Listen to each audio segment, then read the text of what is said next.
Ya, assalamualaikum warahmatullahi wabarakatuh. Alhamdulillah teman-teman, jumpa lagi dengan saya Aji di Prime Aji Channel. Oke teman-teman, jadi kita berpikir apa yang kita lihat setiap hari di media sosial maupun di grup-grup WA itu sama dengan apa yang orang-orang lain lihat juga. Padahal enggak, itu berbeda teman-teman. Itu kenapa? Ya karena ada yang namanya filter bubble. Intinya gua kasih ilustrasi kayak gini. Jadi kemarin pagi gua mengecek di Google Trends apa sih yang lagi tren dalam setahun terakhir ini di kolom pencarian Google tepatnya. Yang tren ternyata di Google itu kebanyakan orang mencari tentang website judi online. Wow.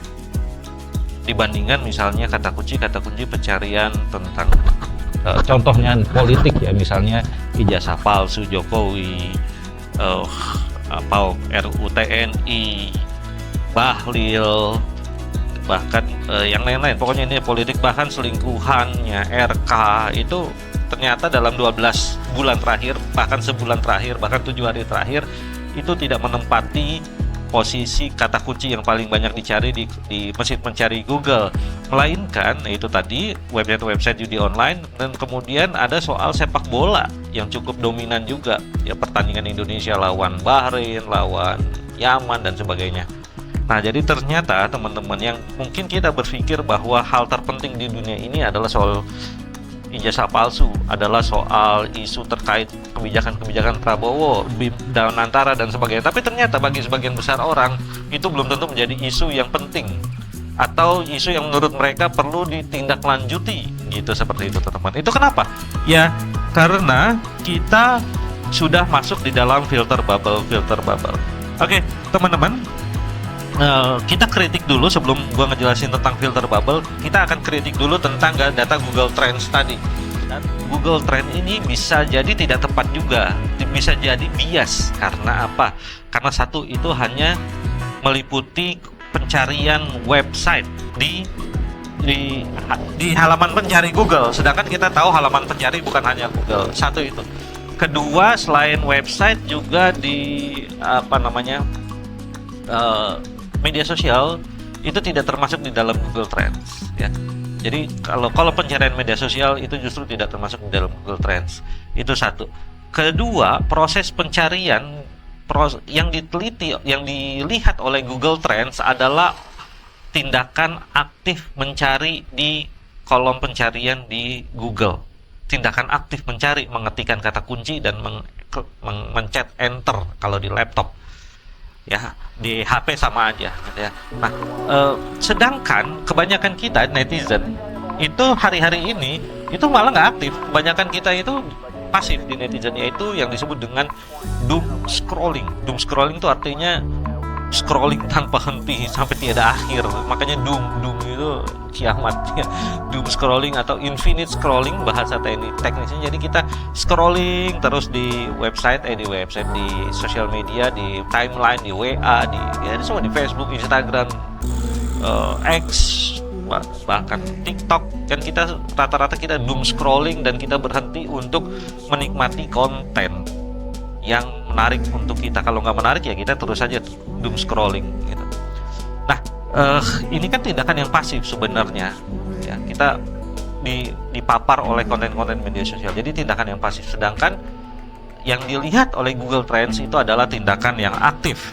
Nah, ini saja sudah berbeda. Nah sekarang gua mau jelasin soal filter bubble. Jadi filter bubble itu adalah sekumpulan konten-konten dengan tema tertentu yang sudah disesuaikan, carefully crafted, dikumpulkan oleh algoritma media sosial kepada kita untuk dikasih lihat kepada kita setiap hari lewat yang namanya doom scrolling itu tadi. Nah, jadi kalau kamu nggak suka dengan kegiatan memancing atau kegiatan olahraga naik sepeda, kamu kemungkinan tidak akan mendapatkan konten seputar memancing dan naik sepeda. Tapi kalau kamu peminat besar isu ijazah palsu Jokowi, maka dalam doom scrolling itu kamu akan selalu melihat konten tentang itu. Nah, apa yang efek dari filter bubble ini adalah terpolarisasi dan terfragmentasinya informasi. Tidak ada satupun informasi yang menarik perhatian banyak orang. Ini beda sekali dengan sebelum era media sosial tahun 70-an, 80-an, bahkan 90-an. Mungkin 2000 awal juga masih atau apalagi tahun 80-an 90-an meninggalnya penyanyi Nike Ardilla itu sangat menarik banyak sekali perhatian publik. Juga ketika turunnya Pak Harto, juga ketika penangkapan Tommy Soeharto misalnya, itu begitu menyedot perhatian publik karena semua orang hanya bisa melihat konten itu, informasi itu. Sedangkan sekarang kita disajikan konten yang sangat beragam dan itu sudah disesuaikan dengan preferensi kita itu, gitu. Sehingga tidak ada satu konten pun yang bisa menarik perhatian orang begitu besar. Ya mungkin ketika kasus Sambo, polisi tembak polisi, itu berhasil menyedot perhatian besar sekali ya, karena menurut saya itu like an earthquake, seperti gempa gitu ya, mengagetkan sekali gitu. Dan ini perihal moralitas, sama ketika kita berkata anti narkoba ini kan moralitas ya, kita semua sepakat bahwa kita harus anti narkoba. Nah, dalam kasus Sambo juga kita sepakat bahwa pembunuhan itu tidak boleh dilakukan, apalagi ini oleh aparat negara kayak gitu, seperti itu. Jadi tidak ada satupun konten yang bisa menarik perhatian begitu banyak hari-hari ini, semua orang maksudnya. Ya kita contohin aja, di kota Bogor kemarin 10 April 2025 itu terjadi gempa 5 skala Richter. Itu mengagetkan sekali bagi orang yang merasakan dan bagi orang kota Bogor. Tapi kalau kalian lihat di media sosial maupun di berita maupun di grup-grup WhatsApp, kebanyakan orang ya biasa aja, bahkan tidak membahasnya lebih jauh ya. Bahkan bisa jadi karena terlalu banyak postingan di media sosial atau di WAG, informasi tentang itu ke-skip gitu, nggak kebaca oleh kebanyakan orang ya. Padahal menurut BMKG, gempa ini juga bisa berpotensi untuk terjadi lagi dan dalam skala yang lebih besar. Baru kejatuhan buah ya, dalam skala yang lebih besar, teman-teman. Nah, padahal ya kan ini kan berbahaya ya. Bayangin kalau orang nggak tahu informasi tentang ini. Padahal yang penting dari keterangan pers BMKG adalah itu. Dan juga soal penyebab gempa ya, BMKG dengan semua infrastruktur akademik dan ilmiahnya mengatakan ini adalah gempa tektonik. Nah, kemudian beredar juga pasti informasi seputar penyebab gempa ya, yang ada juga yang mengatakan ini teori konspirasi elit global gitu ya.